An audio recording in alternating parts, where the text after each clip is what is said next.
call God Allah in the Arabic language. Now,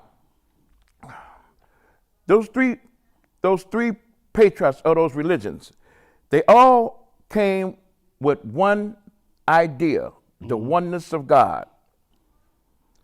Moses said, "O ye Israel, the Lord thy God is one." The oneness of God, one. That's what Moses said.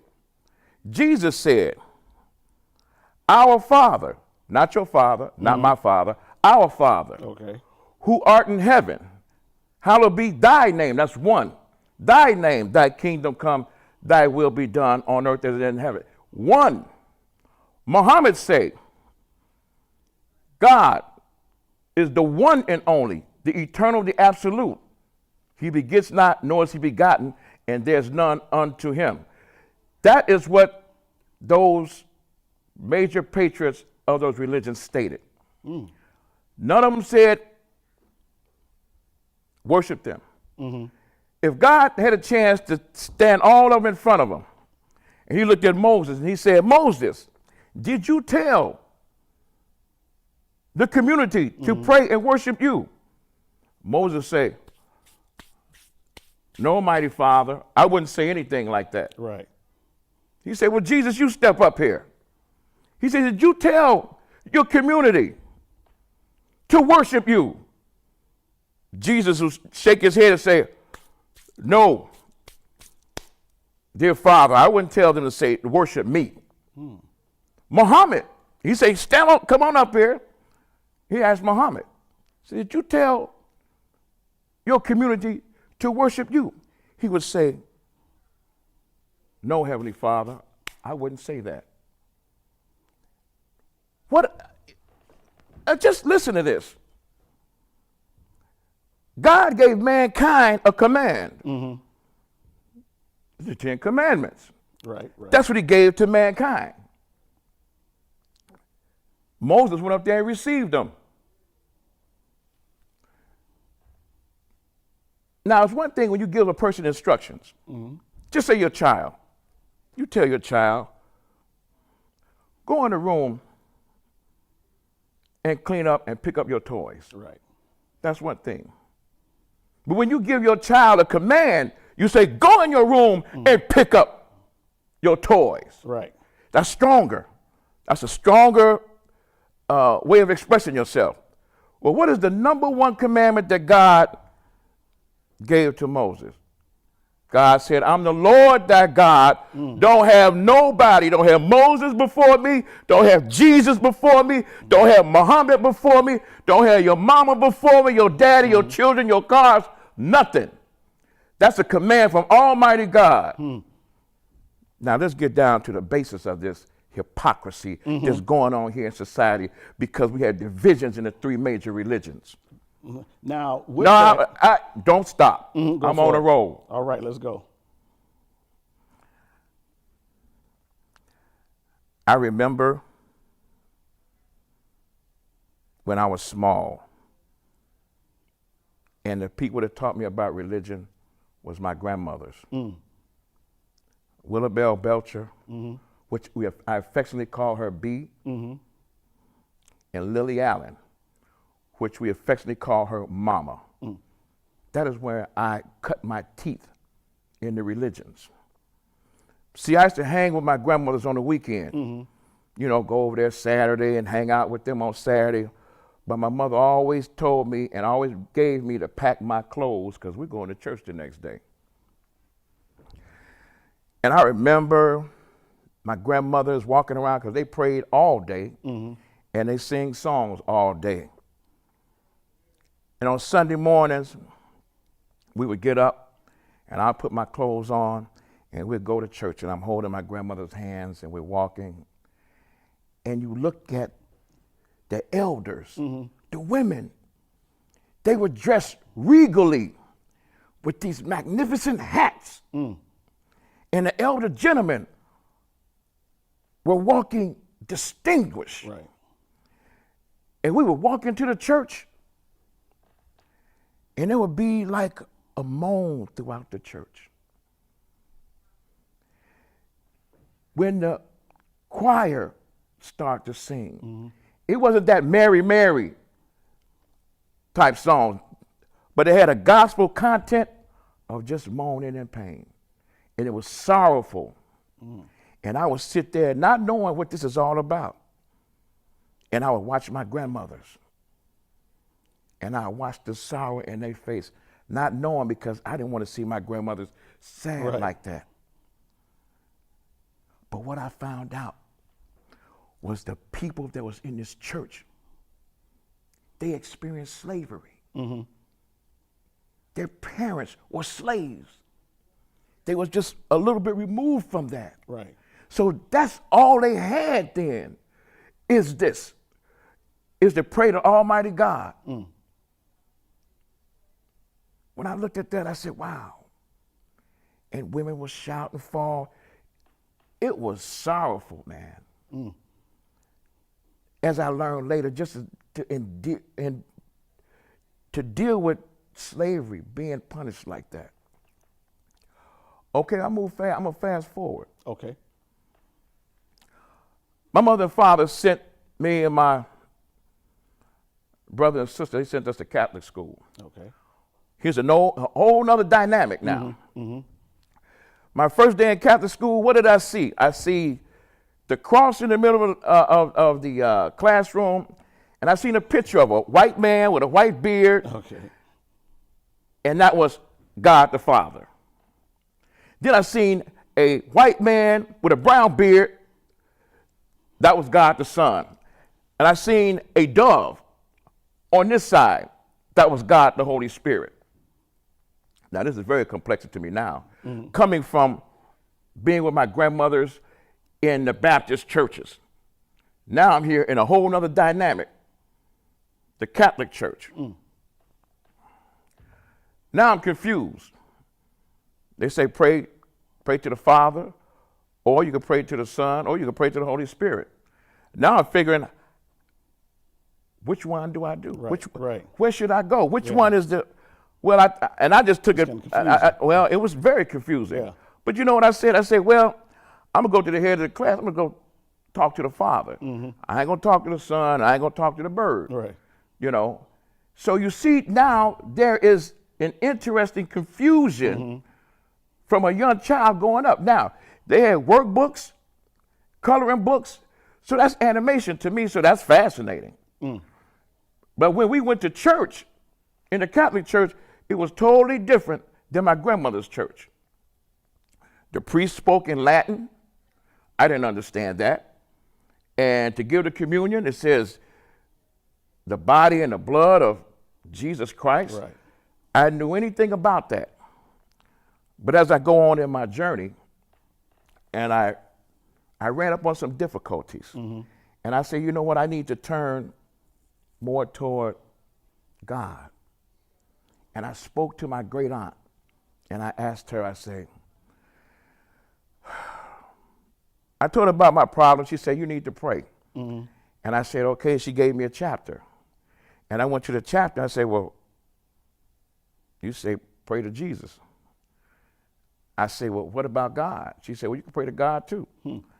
I said, so who do I pray to, Jesus or God? She said, you can pray to both of them. I said, okay, all right, I ain't buying that. I'm not buying that. So that started me on my journey to get down to the bottom of these religions and the division. Now, here we got these pastors, these rabbis, and these imams are not teaching the people about the three major religions. All they want is fame, money, and everything else. They give this milquetoast preaching, and the people go to the church and go to the mosque and go to the synagogues, and they come out as crazy as hell as they was when they went inside there. That's something else. They have made rituals the religion. You know, there's some goodness in rituals. In other words, I can stand up and pray to God, or sit down or lay down and pray to God, but when you on your knees, that is total submission to God. Just like when you get on your knees to a woman to propose, you giving total submission for the love of this woman. Right.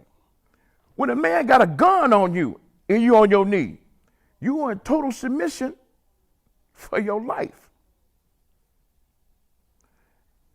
Now, you hear this. I don't like none of them Muslims. You got the Jews. I don't want to have nothing to do with them Christians. But the three patriots of religion talked about the oneness of God. Now, Friday, you go to the mosque, Muslims, all you talk about is Muhammad. Saturday, the Jews go to the synagogue, all they talk about is Moses and Abraham. The Christians go to church on Sunday, all they talk about is Jesus. Let me say this. Let me say this here. Let me go here. What if Moses, Jesus, and Muhammad came back today, 2019? What if they came back today and hung out with me? What would happen? What would happen? What would happen? Oh, I'm going to take them where they want to go.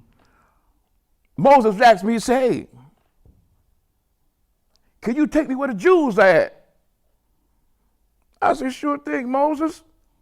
Let's go. Moses rolling with me. I said, let's stop up on 79th and Cottage Grove. Brothers out there on the corner with bullhorns debating with people. I say, brother, these are the Hebrew Israelites. Moses stares at me. You said you want me to take you. I said, and furthermore, let's come on with me, Moses. We're going to ride a little bit. We're going to ride to Hollywood, California. That's where we're going to go. In fact, we're going to see your main man, Harvey Weinstein, who's having sex with young girls, boys, everything else. Moses stops up there. We walk through the studio, looks up there, see a billboard sign. It say the 10 Commandments. Moses looks up there and say, I say, look at him. Got a white beard, white face, and white hair. That's Charlton Heston. I say, it don't look nothing like you do it, Moses say. Not as black as I am. What if Jesus come back? Right. Come on, Jesus. Jesus say, I want to go to the good Christian home. I say, okay, let's pick this day, Jesus, a good day for you to come back, and let's roll. How about December 25, Jesus? Let's go and do this. We stop off at a good Christian home. We ring the doorbell. Jesus walks through the door. There's a big honey-baked ham on the table and a fifth of Hennessy over there. The Christmas tree that fell on the curtains. The Christmas light burning up the curtains. There's a fat dude in the corner from the North Pole. And Jesus say, what is this occasion? And the good Christians say, it's your birthday.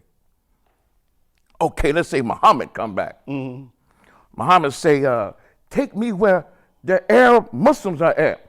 I said, okay, Muhammad, let's go to the first ghetto, the first black ghetto, and you can go to the ghetto store, and there we are. We can see the brothers, the Muslim Arab brothers in the store. We walk in there.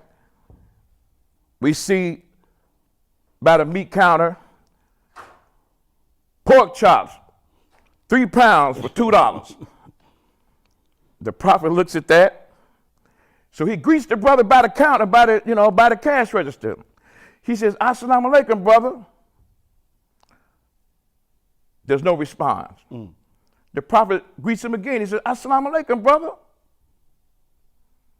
No response.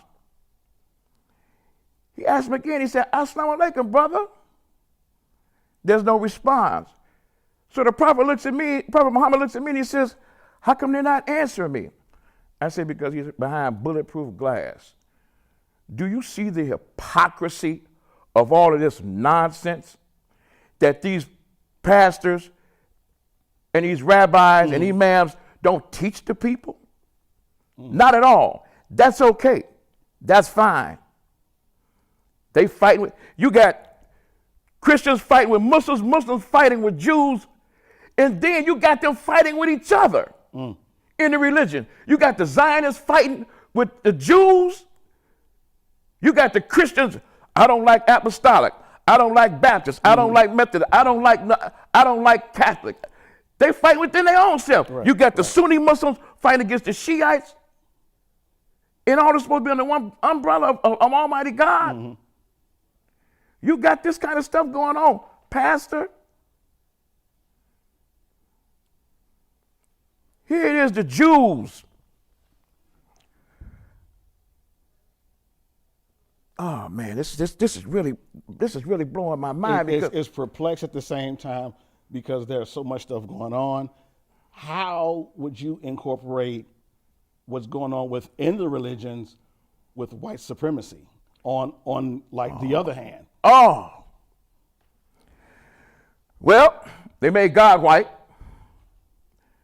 They made Moses white, made Jesus white, made Muhammad white, made the angels white. So where's the black people at? Right. In the kitchen making the milk and honey?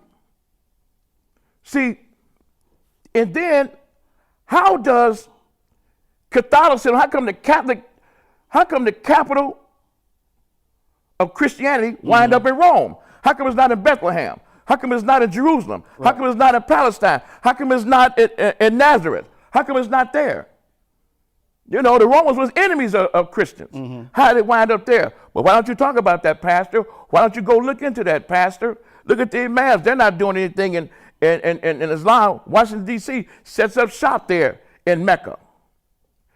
White supremacy in the United States, that's the fiber. White supremacy. Donald Trump had made it fashionable. Now you don't have to put a robe on. You can take it off. Right. And you can show yourself.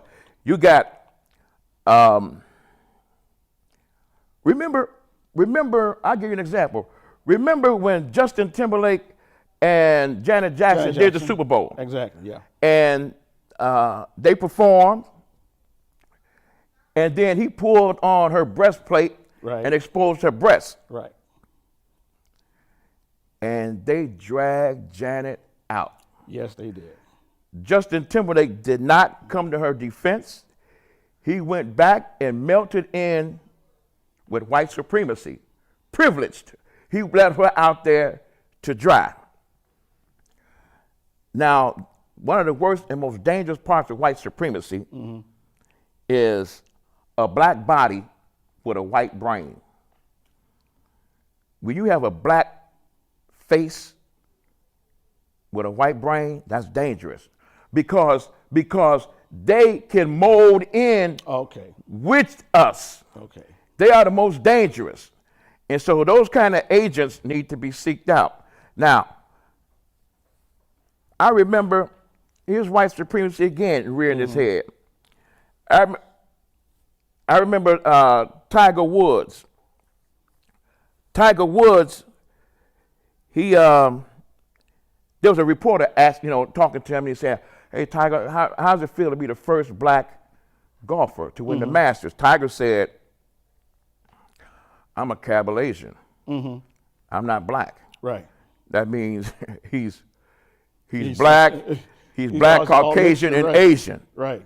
Now, here's the thing: when you win the Masters, they give you a green jacket, and all the past winners wear the green jacket. Right. And Tiger Woods, Tiger Woods, one of the guys that won asked Tiger Woods, because when you win the Masters, you can pick the dinner, right? The recipe for the dinner. And there's one golfer who won before named Fuzzy Zeller. He asked Tiger Woods, he says, "What's the menu on a dinner?" He says it's going to be collard greens and cornbread and macaroni and cheese. See, Tiger can identify himself as being a Cabal-Asian, but Fuzzy Zeller looked at him as being a nigger. Right.